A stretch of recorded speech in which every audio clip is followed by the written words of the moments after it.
Babes, and welcome to my book nook. We are monsters. We give and we take. For those that are new around here, the name's Rainy, and I read all different types of books from all different types of genres, so if that's interesting to you, please like and subscribe down below. It really helps my channel grow. In today's video, we're talking about my January wrap-up, but I do it a tier ranking style because I find just wrap-ups to be really boring, and I like tier rankings, so that's what we're going to be talking about. So, if you're interested in that, stick around. We start by talking about stats, and so I'm definitely going to be having timestamps in case you don't want to see the stats, but I'm always interested in people's stats and data, so I'm going to talk about the stats from January. I'm going to show you real quickly every single book that I read in the month, and then we're going to tier rank the books that I read for this month. So without further ado, let's just dive on in. I'm pulling up my stats on my phone so that if you see me looking down, that's what I'm looking at. But as far as January goes, I read a total of 13 books, which is good because I had set myself a goal of 12 and I hit 13. So woo, yay me, read one extra book. I read a total of 4,844 pages. That's typical around where I normally hit. I listened to 49.21 hours, so I listened to a lot of audiobooks this month. My average rating was a 4.1. That's pretty good. Books acquired, 10. I had a goal of 8 or less, so I didn't go too over, so we'll be okay. I borrowed 10 library books. I did 0 rereads, 0 DNFs. I started 5 series, and I read 3 diverse reads. So that's just like a quick little look through of my stats so far. And then as far as ratings go, I had 1 2.5 star, 1 3 star, 2 3.5 stars, 3 4 stars, 3 4.5 stars, and 3 5 stars. So I had 9 books that were 4 stars and up. So we're already like doing great in our lives. What I really like about the stats spreadsheet that I use is that it has a couple of new things for this year, including shortest and longest book. So the shortest book that I read was The Scepter by J. Bree, which was 88 pages. However, the shortest book that I read in goal of hours, like listening, was Crying in H. Mart. I listened for a total of 3.5 hours. The longest book that I read was A Kiss of Iron by Claire Sager, which was 600 pages. And then the longest book that I read in terms of audiobook hours was Powerless by Lauren Roberts, which was 8. So I just think that's a fun fact to find out about. Then if we look at genres, I read 1 historical, 1 memoir, 1 mystery, 1 sci-fi, 3 romance, and 6 fantasy. Do you notice that thriller and horror are not on this? Have I left my thriller horror era? I just might have, and I've entered the fantasy world, and I'm not even a little bit sad about it. Then we have, as far as diversity, I did say I read 3 diverse reads. I read 2 that had LGBTQ plus rep, and I read 1 that was from Own Voices. It says, according to this, that the percent of diversity that I had was 23% for the month, which is not where I want it to be. I would love it to be 50% and over each time, so we really need to do some work on that. For format, we read 12 novels and 1 novella, so pretty usual there. For source, I read 4 ebooks and 9 a mixture of audio and physical, which is my typical like go-to. I am trying to prioritize KU a lot more, and the fantasy romances are all on there, so it's really easy to do so in that. Where I acquired them from was interesting because I got 1 from Amazon, I got 3 from book boxes, I got 4 from an actual bookstore, I borrowed 3 from Kindle Unlimited, I got 1 from NetGalley, which was an ARC, and then 1 from Other, and I don't know what Other is. Was it gifted from a friend? I don't know what that means. We're just gonna go with it. As far as the audience goes, I read 11 adult books and 2 YA. For authors, I read 3 authors' debut books. I read Lauren Roberts for Powerless, Bonnie Garmis for Lessons in Chemistry, and Michelle Zauner for Crying in H. Mart. I read 6 new-to-me authors, J. Bree for The Scepter, Andy Ware for Project Hail Mary, Heather Fawcett for Emily Wilde's Encyclopedia of Fairies, Brandon Sanderson for Tress of the Emerald Sea, Bryn Weaver for Butcher and Blackbird, and Claire Sager for A Kiss of Iron. And then I read from 4 of these authors before. I read Sophie Lark for There Are No Saints, Rachel Griffin, The Nature of Witches, Elsie Silver, and 1 author that I've read from before I can't talk about because their book is actually a St. Martin's Press title, and I only read it because it was an ARC, and I needed to like fill my NetGalley stuff still, so it doesn't tank me in that regard. But I am very sad that I don't get to talk about this book because it's from a beloved series that I very much enjoy. Then when we get to series, I know I said I started 5 series. But that doesn't mean that that's all that I read in series. I have 8 that were part of a series.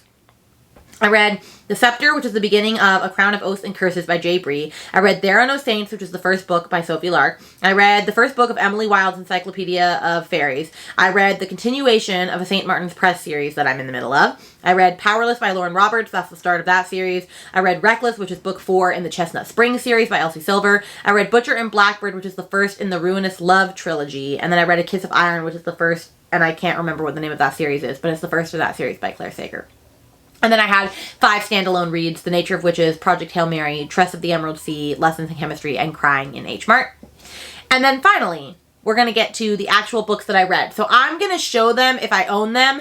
If I don't own them, I'll put them on the screen. If I do own them, I'll show them. I'm not putting them in order of like worst to best. I mean, I am, but like, for example, my 5 stars are not in order. My 4 stars are not in order. Like, they're not in order in that regard. They're just in order of this was the worst, and then we move on to the best. We have Emily Wilde's Encyclopedia of Fairies, 2.5 stars. Project Hail Mary, 3 stars. Tress of the Emerald Sea, 3.5 stars. Lessons in Chemistry, 3.5 stars. There Are No Saints, 4 stars. The Nature of Witches, 4 stars. A St. Martin's Press book, 4 stars. The Scepter, 4.5 stars. A Kiss of Iron, 4.5 stars.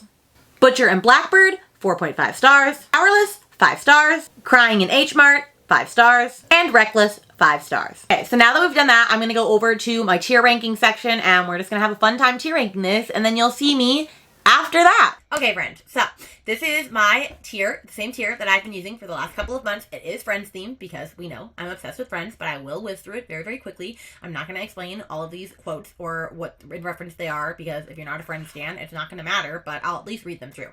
So He's Her Lobster is like top tier, god tier. I would die for this book. Like, these characters are everything. This is life. Then we have What's Not to Like. Custard, good. Jam, good. Meat, good. It's like, what's not to like about this book? This book is fabulous. It's a great book. It wasn't like god tier, but it's still a book that I will shout from the heavens about.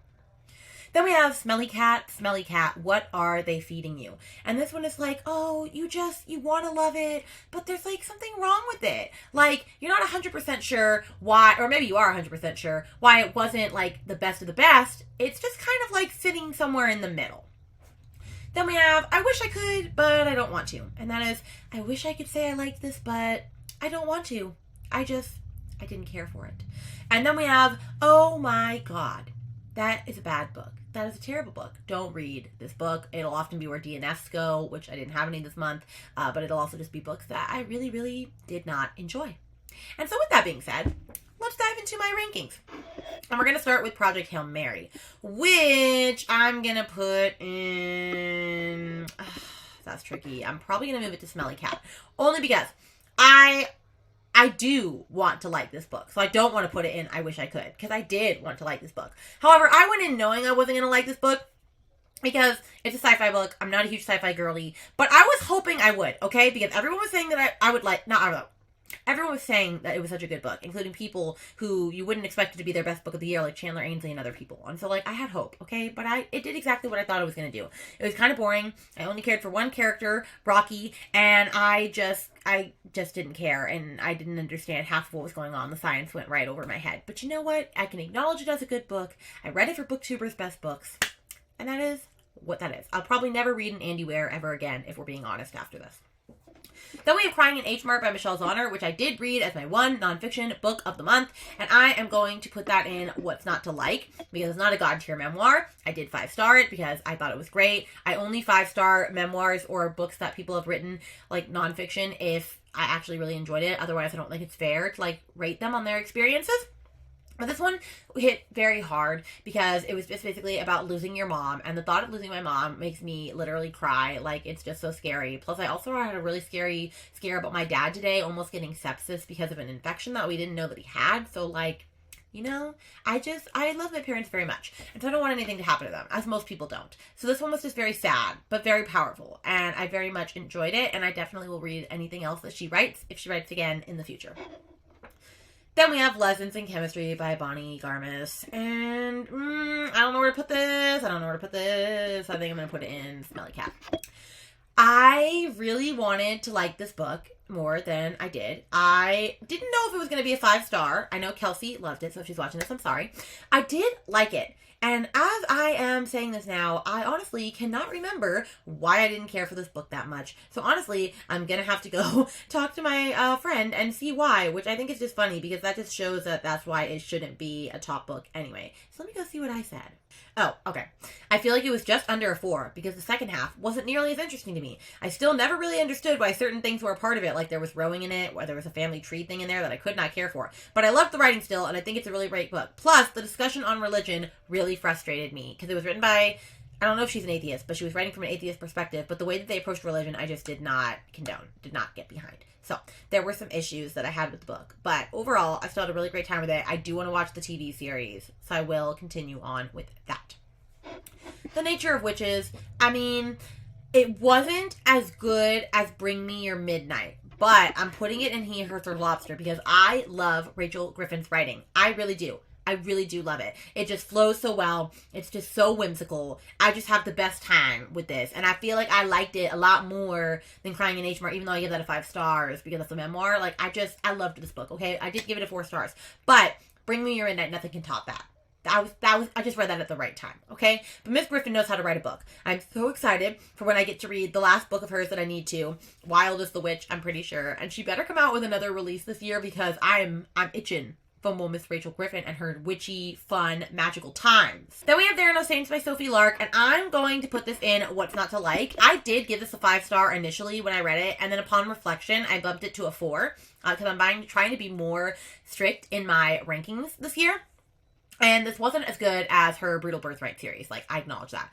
There were some fundamental issues because this is a bully romance. I'm not a bully romance girly. And so, like, there was the degradation trope, which I don't really care for. When a guy talks down to a woman, I don't care for that, okay? And there were some body shaming issues. And there were some things in there that I just couldn't get past. However, I just really loved the story. I love a good serial killer, like, good for you anti-hero romance, okay? So, like, I don't know what that says about me, but I really enjoyed it. So that's all I'm going to say on that. I do want to continue on with the duet. And yeah, it was a good serial killer time. Then we move to Emily Wilde's Encyclopedia of Fairies. And I'm going to put this in. I wish I could, but I don't want to. Because I knew going in I wasn't going to like this book, okay? I'm not a cozy fantasy girly. I don't care for cozy fantasy. I only read it because it was in the BookTuber's Best Videos. I had hope that maybe this would be the cozy fantasy that, like, snuck its way through for me, but it didn't. I didn't understand half of what was going on. I missed some very important stuff when I was trying to skim listen on audiobook, which is funny, because Leandra was like, how did you miss this? And I'm like, I don't know. Guess I wasn't that intrigued. It just wasn't my cup of tea, okay? The way it was written was funky. I hated the footnotes. I couldn't get behind it. I will not be continuing on, obviously. I am very happy for the people that love it. I just think this is not the book for Rainy. Yet I keep trying cozy fantasy. When will I ever learn? The answer is, I don't know, friends. I don't know. Then we have A Kiss of Iron by Claire Sager, and honestly, I don't know where to put this. I feel like I gave it a 4.5 star, and while I don't think it's God tier, I really, really liked this book, so I am going to put it in He's Her Lobster. I should have, like, a category in between, like, He's Her Lobster and What's Not to Like, because I really did have a great time with this book. It took me forever to read it. Not because I wasn't enjoying it, but just because it's a very long book. It's like 600 pages. And it's a Regency romantasy, and I had a very good time with it. There's a shadow daddy in it, which we are all about. I love a good shadow daddy moment. You know, a man using his shadows to, like, protect the woman that he loves. It was just so good, okay? I had such a good time with this. I do want to read the next book because we ended on a cliffhanger, and I have to know, are things going to be okay? Luckily, the second book is out. The third book is coming out, I think, in June, so I would love to catch up beforehand so I can be all caught up, and I do want to own these books physically because I really did enjoy this series, and I'm definitely in my romantasy era, so I'm so excited to continue on. Then we have Reckless by Elsie Silver. This is the best book that I read of the month. That is going at the very top. Tippity top. Like, this topped Heartless for me in Chestnut Springs. And I didn't think that was going to happen, especially with an accidental pregnancy trope. But she did the dang thing. She did the dang thing, Miss Silver. This book is so good. Theo Silva is the best book boyfriend around. And I urge you to fight me on that. I'm not swaying in that statement. He is so pure. He is so wholesome. When he finds out about his accidental baby, he just steps right in, says, how can I help you? Doesn't let anybody talk to the ice queen girl of his rudely. He is what every man should aspire to be, if we're being honest. And, like, my husband has some pretty big shoes to fill. That's all I'm going to say after that. This book is everything. It'll definitely be on my top 10 of the year. Like, watch it now. It's going to be on the top 10. And I did read this for BookTuber's Best. I did not realize that I actually put my SMP title on here, so I'm not going to rate this. This is going to go into oh my god, because I'm not going to promote this. So, we're going to skip right past that. Okay, Butcher and Blackbird. Let's see. That was another serial killer romance that I really, really liked. And I'm going to put this up here as well, because it's not God tier. Actually, no. No, I should be more specific. You know what? I should move this down here because I didn't like this nearly as much as these two. And Butcher and Blackbird should move. Okay, we're doing a little twisting around. Okay, I still love Rachel Griffin. I still love her. Okay? But Butcher and Blackbird is also going to go in What's Not to Like because I had a really great time with this book. I thought it was so fun. I'll never lick a cookie dough ice cream the same again. If you know, you know. But this one is about two serial killers that kill serial killers. So, like, they're doing it for, like, justice, like, because they don't like the people and they want to, like, make the world better, but they're still serial killers. They're still killing people, you know? And it's their romance. And it was so cute. And I just love the whole, like, competition escapade. I love everything that happens in it. I didn't like the third act breakup miscommunication thing, but there was a reason for it. But there were some mean things said in that moment. This book is so good. I can't wait for book 2 because it follows the main character's brothers. He has 2 brothers, and so book 2 is about one of his brothers. Book 3 is about the other one. I'm so excited. This is a good time. I listened to the playlist for each chapter, and that definitely bumped up my reading experience, so highly recommend. This is The Emerald Sea by Brandy Sandy, and we are going to put this in Smelly Cat because I gave this a 3.5 star. I do recognize it as a good book, okay? Brandy Sandy knows how to write. It was whimsical. It was magical. It had all the Princess Bride-esque vibes that I want it to have. It just wasn't the book for me. I don't like big boat nautical fantasies, I've discovered. There were interesting things, interesting parts about this. There were times that were very whimsical, very fun, that I was having a blast reading, and there were times that really bored me to tears. Every time they were on the stinking boat, I was bored. I was bored to tears, honestly.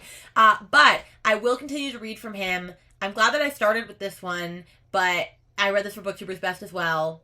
It just wasn't necessarily the book for me again because it's another cozy fantasy, and we know how I feel about cozy fantasies.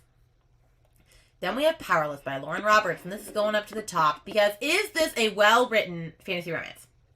Not necessarily. There were a lot of plot issues, if we're being honest. And by plot issues, I more just mean she didn't elaborate nearly enough on the plot. So the whole point of this book is that there are the elites and then the non-elites, and I can't remember their names right now, but basically the elites, like, rule the world, and they want to get rid of, like, everybody and, like, that's lower than them. However, they do this through the purging, where elites actually go, and they do, like, this Hunger Games-esque tournament, and they never explain why the elites have to do the purging, what the tournament is for, and the end goal of it all is. Like, there's no explanation for any of this. Like, the world building is pretty lackluster, if we're not gonna lie. Like, she didn't fully explain anything, and so the whole purpose of the book, I don't understand why. So, I don't really know. But I was here for the romance, even though it was insta-lovey because it is a YA book. I just had the best time. Like, I had a fun time reading this. Like, it was nothing but good vibes as I was reading this. So, I'm going to continue on. I did pre-order this short story that comes out in April, and then Reckless Book 2, which comes out in July. I am going to continue on with them. I'm very excited for them. So, that's just my journey. And then we have The Scepter by J. Bree, which is the first out of 2 novellas that you need to read before you read A Crown of Oaths and Curses, which I am reading this month because I was supposed to read that for Cassidy's Patreon last month, but I digress. And I'm going to put this in What's Not to Like. I did give this also a 5-star upon initially reading it, but I bumped it to a 4.5 because I didn't like it as much as other books, and I'm trying not to 6-star books. Like, if a book is a 5-star, like, I really liked it. If a book is not, I liked it, but not as much. And this one was fun. I think it set up a really great beginning to the story because this one followed, like, this one girl and talking all about, like, her witch heritage and, like, how she has to save the rest of her tribe because of an attack that's going on. And I just really, really was interested in it. But the main romance in here was already bothering me, if we're being honest. So that's why I knocked off half a star. But it was still super fun either way. And so this is my tier ranking for January. You should definitely take a picture and look at the ones that are in What's Not to Like and He's Her Lobster and above, because those are all fabulous books. Smelly Cat books are all right too. I would still recommend those. I acknowledge them all as good books. I wouldn't acknowledge the last 2, but, you know, I understand if you liked them and I didn't, because that is the great thing about being a reader. We all have different opinions and all of them are right.